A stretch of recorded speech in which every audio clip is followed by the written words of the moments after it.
A new report by many of the country's leading conservation groups has painted an alarming picture of the state of the UK's wildlife.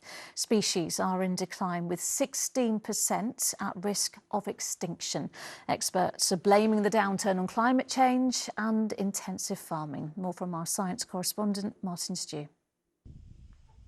For weeks, the water in and around Lough Neagh has been green. Environmental catastrophe. The UK's largest freshwater lake choked by toxic algae. This is the worst that I have ever seen. A combination of agricultural runoff and warming temperatures shutting beaches and doing untold damage to local wildlife. The water and the water quality is not the only issue in terms of habitat and species on Lough Neagh. There's almost been a death by 1,000 slices in terms of habitat and species reduction around the shores of the loch.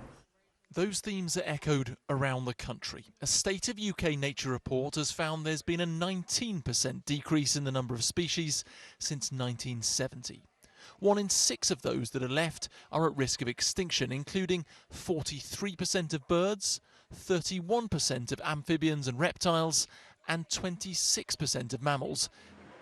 And it's our species, humans, who are to blame, building on habitat, releasing sewage into waterways, and overusing industrial farming methods and pesticides. If we don't start to tackle the nature crisis, alongside the climate crisis, are we going to be able to continue to produce healthy food, materials, the quality of our water? If we don't tackle those issues now, ultimately it's going to be much more costly to do so. All is not yet lost. Some species, like seals, have made a revival. And in Norfolk, this is an area where we are actively recreating lost wetland. A species which had been extinct for 400 years in this country, Cranes over by the windmill over there, is now flourishing again. Can we get a glimmer of hope from places like this?